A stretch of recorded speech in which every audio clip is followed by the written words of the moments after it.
2026년도 새해가 밝았습니다. 하나님께서 주시는 형통의 복을 많이 받으시고 나누어 주시길 바랍니다. 또한 새해에는 성경 말씀을 더욱 깊게 묵상하시고 하나님의 공의와 이웃사랑에 더 많은 관심과 실천이 있으시길 소망합니다. 요즘 개인주의와 생존지상주의로 1인 가구가 늘고 사회적 고립이 심화되어 애로움 전성시대가 되었다고 합니다. 애로움은 사회적 존재인 인간이 타인과 소통하지 못하고 격리되었을 때 느끼게 됩니다. 애로움을 겪는 사람은 나는 존재 가치가 있는 사람일까? 라는 질문을 할 정도로 우울과 소외감을 느끼기 쉽습니다. 한편 애로움과 고독을 구분할 필요가 있습니다. 고독하더라도 외로움을 느끼지 않을 수도 있고 주변에 많은 사람이 많더라도 외로움을 느낄 수 있습니다. 일반적으로 주변 지인과 얼마나 친밀한 관계를 맺고 있느냐에 따라 애로움을 느끼는 정도는 달라집니다. 그렇다면 기독교 교인들의 외로움은 어느 정도일까요? 최근 어느 통계 자료를 보니 교회 출석자 3명 중 1명 이상 나는 교회에서 외롭다라고 합니다.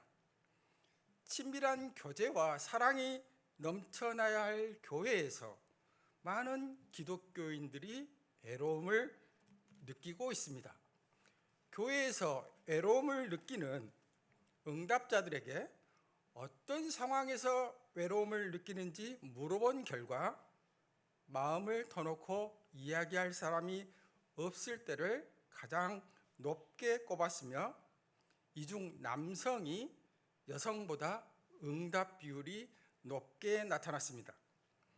이어서 교회 활동에 참여하지 못할 때, 교회에서 같이 식사하거나 차를 마실 사람이 없을 때 등의 순으로 나타났습니다. 사랑하는 성도 여러분, 이제 한국 교회는 애로운 신자를 돌봐야 하는 상황에 직면해 있습니다. 교인들의 애로움을 극복하기 위해서 어떻게 해야 할까요? 교회는 교인들의 외로움을 세상이 제공하는 프로그램과 즐거움으로 해결할 것이 아니라 보다 근원적으로 하나님과의 관계에서 찾는 노력이 필요하며 성도 간의 연결을 통해 서로의 영적 상태를 돌봐주고 중보할 수 있는 환경을 마련해야 합니다. 특별히 오늘 봉도 가신 전도서의 말씀을 보니 전도자는 우리는 무엇을 위해 사는가? 애로움을 극복하기 위해 어떻게 해야 하는가에 관한 해결책을 제시하고 있습니다. 성도님들께서는 세 겹줄의 연합으로 애로움도 극복하시고 세상 속에서 서로 돌봄과 이웃 봉사를 통해 하나님 나라를 확장해 나가시길 바라겠습니다. 전도서 4장 7절을 보니 내가 또 다시 해 아래에서 헛된 것을 보았다라고 합니다. 전도자는 세상에서 헛된 것을 보았습니다. 전도자란 히브리어로 코엘렛이라고 하는데 원래 함께 모으다, 소집하다라는 뜻입니다. 전도자는 불러 모은 군중들을 향해 진리를 전파하는 자를 가리킵니다. 그래서 마틴 루터는 전도자를 일컬어 설교자라고 하였습니다. 해 아래에서라는 표현은 전도서에서 30번 사용되지만 다른 구약책들에는 등장하지 않습니다. 해 아래 세상에서 삶의 의미를 찾을 수 없던 전도자는 해 위에, 즉 하늘 위에 계시는 하나님께 눈을 돌리게 합니다. 전도자는 모든 것이 헛되도다라고 합니다. 헛됨은 히브리어로 헤벨이라고 하는데 본래 증기, 호흡이라는 의미를 가지고 있습니다. 이 말은 덧없는 인생 또는 궁극적으로 만족이 없는 인생을 표현할 때 사용됩니다. 부조리 불합리함을 포함하여 인간 삶의 총체적 헛됨을 기술하고 있습니다. 자기 자신의 이기적인 목적을 추구하는 것은 헛됨일 수밖에 없습니다. 누구든지 하나님의 영원하신 목적과 일치하지 않는 것을 추구한다면 그의 인생은 궁극적으로 무가치하며 안개와 같이 순간적일 뿐만 아니라 그의 모든 수고가 쓸모없게 됩니다. 또한 전도자는 하나님의 뜻을 아는 데 있어서 인간 지혜의 한계를 밝히므로 하나님과 인간 사이에 근본적인 차이가 있다는 것을 강조하고 있습니다. 사람들이 마치 세상을 지배하고 세상의 모든 비밀을 밝히며 인간의 한계를 뛰어넘어 자신들의 운명을 지배할 수 있는 것처럼 생각하지만 이러한 것들이 모두 헛되다라는 의미입니다. 그러나 헛됨이 비관론이나 회의론을 가리키는 것은 결코 아닙니다. 인간의 유한성을 깨닫고 전능자이신 하나님을 의지하라는 것입니다. 우리는 전도자가 지적하는 바와 같이 덧없는 인생의 수고, 곧 하나님 없이 성취하는 이 땅의 모든 노력과 소유, 쾌락 등이 헛되다는 것을 잊지 말아야 합니다. 한편 삶은 하나님께서 각 사람에게 주신 몫인데 비록 이 몫이 영원히 지속되는 것은 아니지만 사람들은 자신이 받은 선물을 가지고서 기뻐하며 즐겁게 살아야 합니다. 전도서 전체에서 헤벨이라는 주제는 현재의 일상적 삶을 최고의 선으로 여기고 까르페 디엠, 즉 현재의 삶을 즐겁게 살라는 것과 균형을 이루고 있습니다. 이 즐거움은 세속적인 쾌락주의의 한 형태가 아니라 하나님께서 주신 선물을 뿌리에 두고 있습니다. 그럼 전도서 4장 8절을 다시 함께 읽겠습니다. 어떤 사람은 아들도 없고 형제도 없이 홀로 있으나 그의 수고에는 끝이 없도다. 또 비록 그의 눈은 부요를 족하게 여기지 아니하면서 이르기를 내가 누구를 위하여는 이같이 수고하고 나를 위하여는 행복을 누리지 못하게 하는가 하여도 이것도 헛되어 불행한 노고로다. 전도자는 가족이나 친구가 없는데도 성공을 거둔 부유한 사람에 대한 이야기로 시작합니다. 그에게는 형제도 아들도 없기 때문에 가족 간의 유대 관계와 상속 관계가 없습니다. 그의 눈에는 자신의 부요가 만족스럽지 못하고 부에 대한 채워지지 않은 욕망 때문에 일만 하는 사람입니다. 그가 내가 누구를 위하여는 이같이 수고하고 나를 위하여는 행복을 누리지 못하게 하는가라고 질문을 제기하지만 아무런 대답도 주어지지 않으며 질문은 허공을 때립니다. 이것 역시 인생의 좌절감입니다. 삶의 지루한 여정 속에서 갇혀 만족하지 못하고 일에만 파묻히는 일 중독자는 혼자만의 외로운 존재가 되었습니다. 이제 외롭고 비천한 사람에 대한 묘사는 전도자가 동료의 필요성에 관한 주제로 이끌어갑니다. 그는 협동의 유익을 네 가지로 말합니다. 첫째, 혼자 하는 것보다 둘이서 하면 더 많은 일을 이룰 수 있다. 둘째, 한 사람이 넘어지면 그 동료가 그를 일으켜 줄 것이다. 셋째, 추운 밤에도 두 사람이 함께 누우면 서로를 따뜻하게 해줄 수 있다. 넷째, 두세 사람이 함께 하면 강도나 도적들에게 쉽게 패하지 않는다.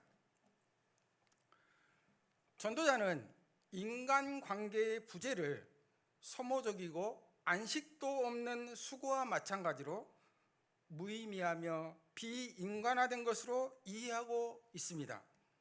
인간은 공동체 안에서 진정한 안식과 도움을 얻을 수 있습니다. 협동은 유익합니다. 동료애가 필요합니다. 서로 간에 동료애도 없이 일에만 몰두하는 사람은 정작 위기 때에 무력하고 위로조차 받지 못합니다. 숫자가 둘에서 셋으로 증가하는 것이 의미심장합니다. 가족이나 친지들이 더불어 살면 위기의 상황에서, 즉 사고를 당할 때, 추울 때 혹은 공격을 받을 때 발생할 수 있는 위험은 줄이고 도움의 기회는 넓힐 수 있습니다. 함께 사는 기쁨도 증가합니다. 따라서 전도자는 세겹줄은 쉽게 끊어지지 않는다라는 주장을 본 단락의 마지막 부분에 첨가하여 마무리 짓고 있습니다. 전도서 4장 12절을 다시 함께 읽겠습니다. 한 사람이면 패하겠거니와 두 사람이면 맞설 수 있나니 세겹줄은 쉽게 끊어지지 아니하느니라. 아멘. 여기에서 세겹줄이란 표현은 인간관계의 결속력을 강조하기 위하여 언급되었을 것입니다. 누구도 세 겹으로 짠 밧줄을 끊을 수 없을 것입니다. 외로운 만큼 사람의 마음을 아프게 하는 것도 없습니다. 사람은 혼자 살 수 있게 설계되지 않았으며 공동체 안에서 위로를 받아야만 살 수 있는 존재입니다. 전도서에서 외로움에 대한 언급이 큰 용량을 차지하지 않지만 서로 돕는 친구나 가족이 하나님의 보상이며 축복임을 보여주고 있습니다. 사랑하는 성도 여러분, 전도서의 시대적 배경은 BC 3, 4세기 포로 후기 시대 혹은 헬라 시대입니다.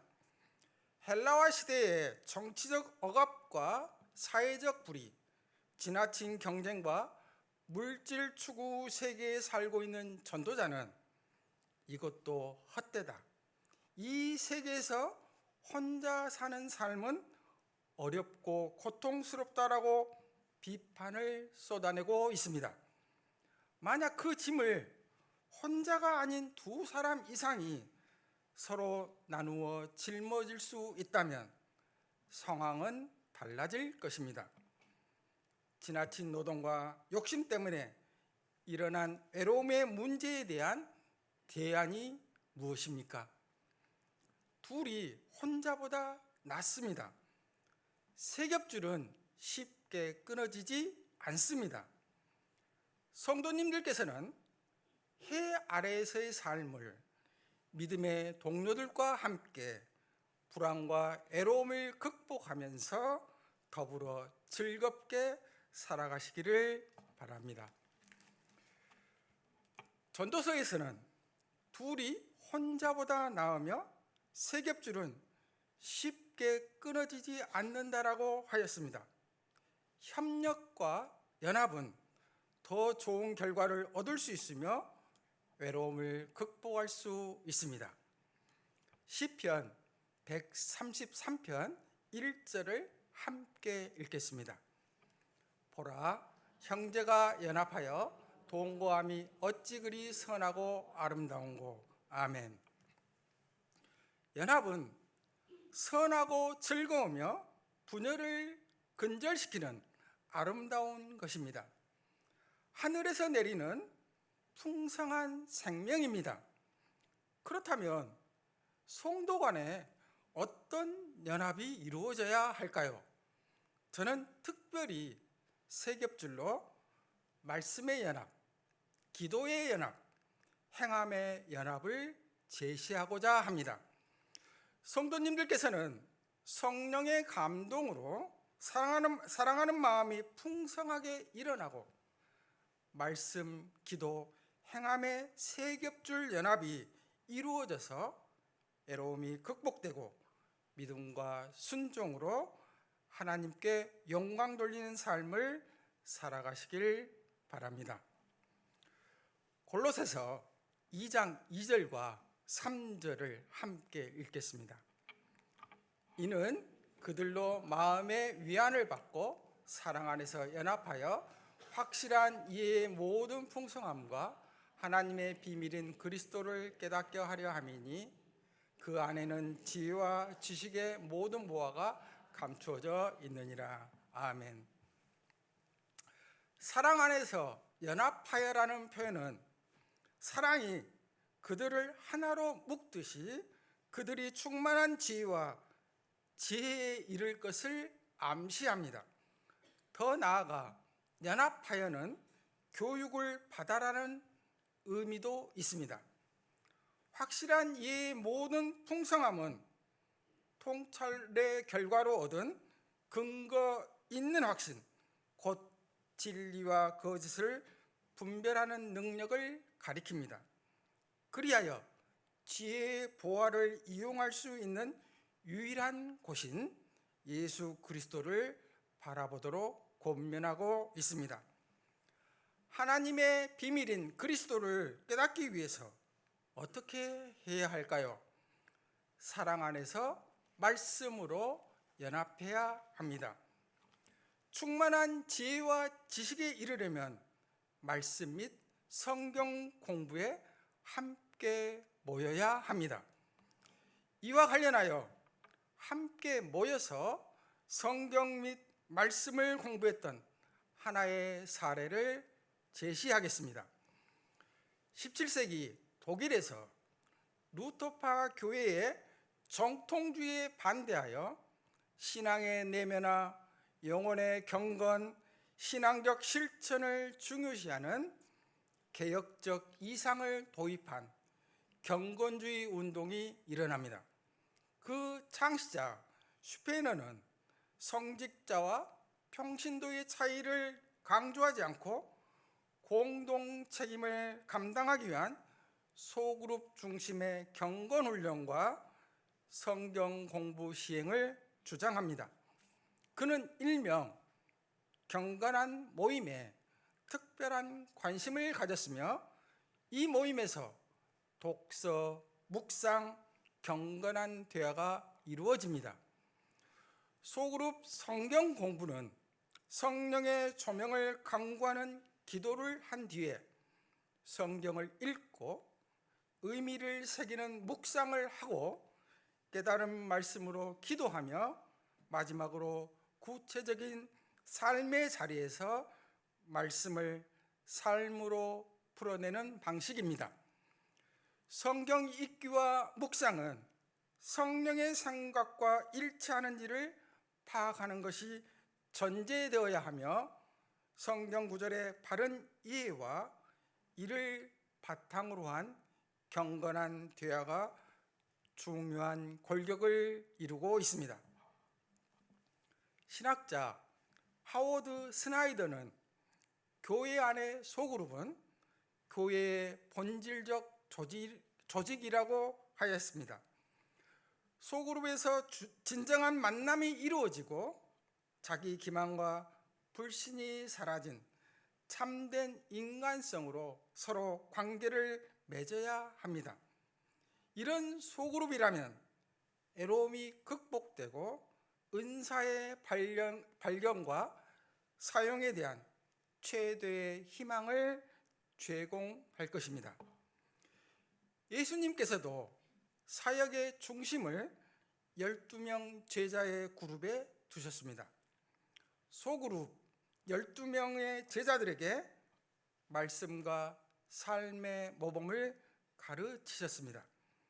따라서 소그룹 성경 공부는 교회 안에서 핵심적 위치를 차지해야 합니다.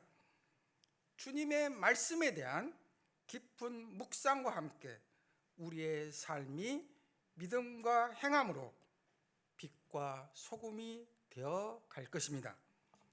사랑하는 성도 여러분, 교회는 성경을 가르치는 곳이 되어야 합니다. 교회가 영적인 생명력으로 충만하고 크게 부흥될 때는 교회에서 성경을 열심히 가르칠 때였습니다. 세상을 바꿀 지혜, 세상을 바꿀 힘이 하나님의 말씀, 곧 성경입니다. 소그룹 성경 공부가 교회에서 활성화되기를 원합니다.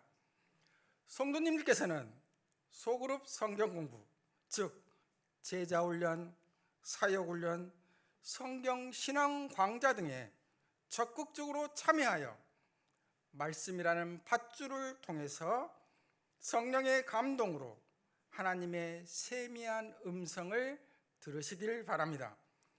그리하여 애로움도 극복하시고 은혜와 평강 속에서 신실한 신자 되시기를 바라겠습니다.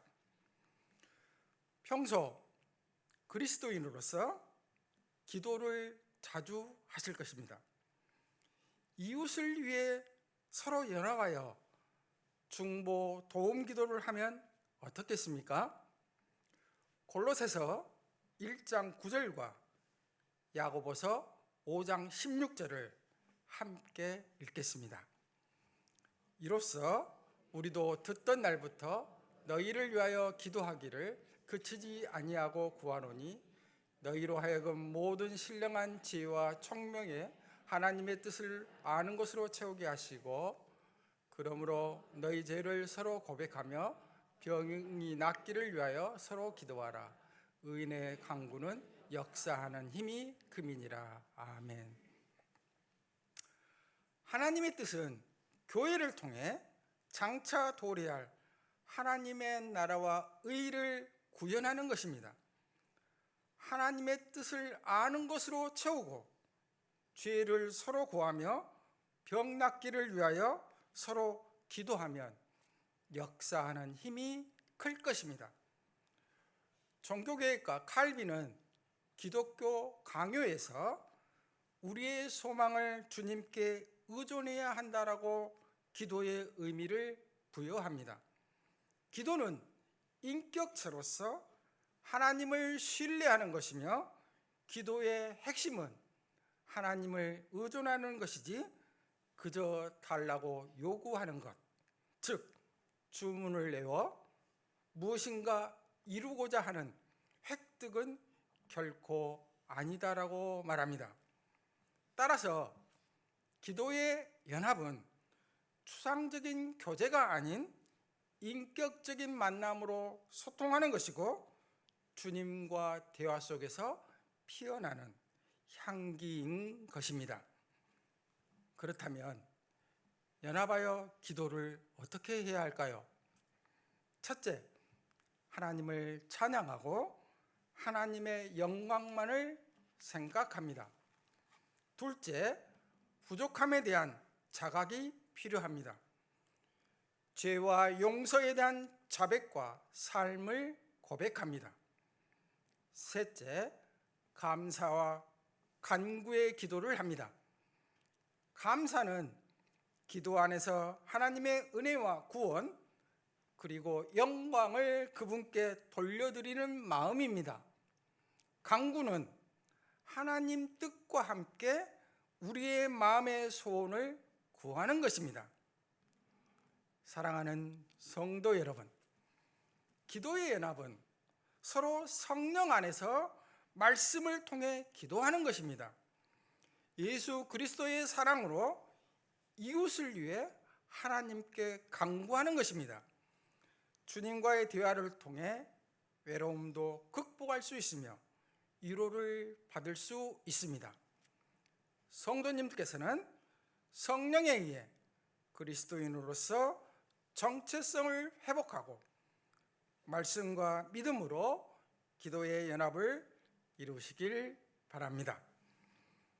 이제 말씀으로 기도로 연합했으니 세상 속으로 더불어 함께 빛과 소금으로 살아야 하지 않을까요?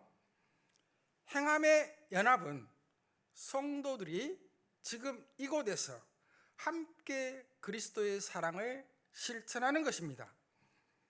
마태복음 7장 21절과 16장 27절을 함께 읽겠습니다.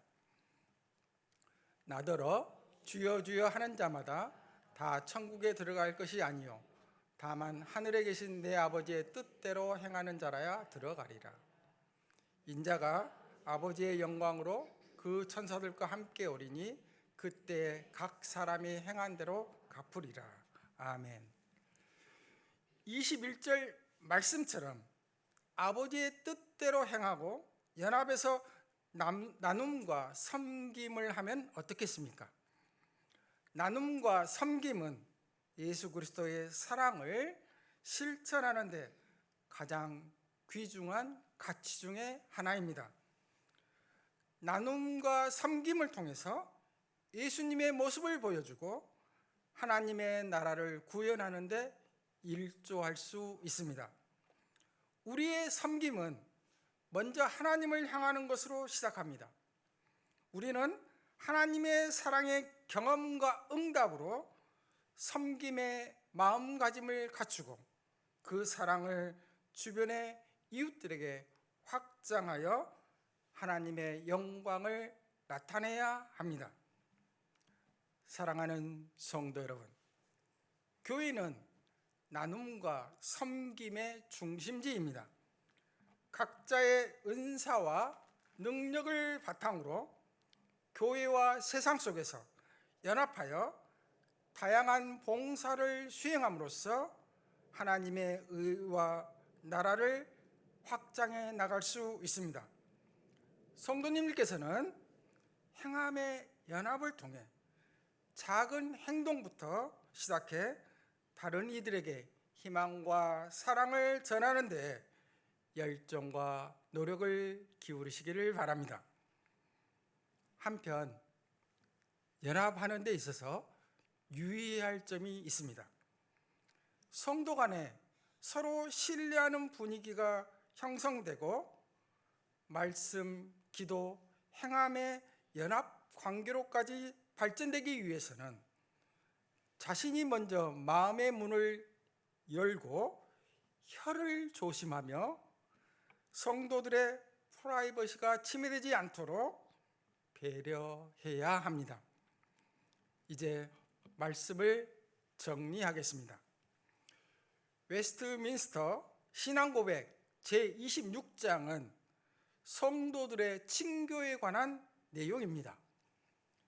26장 1항은 머리 되시는 예수 그리스도에게 성령과 믿음으로 말미암아 연합되어 있는 모든 성도들은 그의 은혜와 고난과 죽음과 부활과 영광 안에서 그와 교제를 갖는다. 그리고 성도들은 사랑 안에서 서로 연합되어 있는 까닭에 각자가 받은 은사와 은혜 안에서 교통한다라고 되어 있습니다. 이 항은 공적으로 성도라고 고백하는 사람들은 하나님을 예배하는 일과 그들 상호간에 덕을 세우는데 도움이 되는 바른 신령한 봉사를 하는 일과 또한 그들의 각양과 능력과 필요에 따라 물질로 서로 도와주는 일에 있어서 거룩한 교제와 교통을 유지해야 한다라고 하였습니다. 이와 같이 성도들은 그리스도의 신비한 연합을 토대로 한 서로 간의 연합입니다. 따라서 주 안에서 사랑하고 서로 하나 되어 자라가야 합니다. 말씀, 기도, 행함의 연합이 있어야 합니다. 함께 예배드리고 서로 교제하고 떡을 떼며 기도하기에 힘쓰며 서로 돌아보아 사랑과 선행으로 격려하며 서로 권면하고 덕을 세우며 서로 물질로 통용하며 가난한 자를 돕고 힘이 없는 자들을 붙들어 주어야 합니다. 사랑하는 성도 여러분, 지금 교회 안에서 성도의 아름다운 교제를 위하여 무엇을 하고 계십니까? 교회 공동체 내에서 권면하고 덕을 세우기 위하여 성도들이 가질 수 있는 친교들에는 어떤 것들이 있을까요? 현재 교회 밖에서 그리스도인으로서의 삶을 통하여 주변 사람들에게 끼치고 있는 영향은 무엇입니까? 과연 우리는 세상 속에서 빛과 소금인지, 그래서 하나님을 영화롭게 하고 있는지 점검해 보시길 바랍니다. 빌립보서 1장 27절과 28절을 함께 읽겠습니다. 오직 너희는 그리스도의 복음에 합당하게 생활하라. 이는 내가 너에게 가보나 떠나 있으나 너희가 한 마음으로 서서 한 뜻으로 복음의 신앙을 위하여 협력하는 것과 무슨 일이든지 대적하는 자들 때문에 두려워하지 아니하는 이 일을 듣고자 함이라. 이것이 그들에게는 멸망의 증거요 너희에게는 구원의 증거니 이는 하나님께로부터 난 것이라. 아멘. 우리들은 복음에 합당한 삶을 살도록 부르심을 받았습니다. 한마음 한뜻으로 복음의 신앙을 위하여 협력하고 하나님의 능력에 의지하여 대적과 어려움 앞에서 굳건히 서야 합니다. 평소 전도와 이웃사랑 실천에 함께 하시는 것이 어떻겠습니까? 예수님께서는 제자들에게 복음을 전하고 병 고치러 보낼 때 혼자 보내지 않으셨습니다. 제자 둘씩 짝을 지어 보내셨습니다. 동역자를 붙여주신 것입니다. 세겹줄은 쉽게 끊어지지 않습니다. 하나님께서 바울에게 실라와 누가, 디모데와 디도를 붙여주신 것처럼 우리의 삶에 믿음의 동역자를 붙여주십니다. 지역사회에 대한 섬김과 봉사, 주민들을 위한 끊임없는 기도의 수고와 사랑의 자세로 그리스도인다운 삶의 모습을 보이면 불신자들의 마음이 열리고 복음이 자연스럽게 전해질 것입니다. 이제 2026년도 새해가 밝았습니다. 진정한 회개를 토대로 예수님의 마음을 지니고 예수님을 진정으로 따르는 삶을 살기를 원합니다. 지금부터라도 성도 간의 다양성을 인정하되 사랑 안에서 화해를 도모하며 세겹줄 연합, 즉 말씀, 기도, 행함의 연합을 이루어 외로움도 극복하고 하나님을 영화롭게 세상을 충만하게 하는 삶을 살아가는 저와 성도님들 되시기를 주님의 이름으로 축원드립니다. 아멘.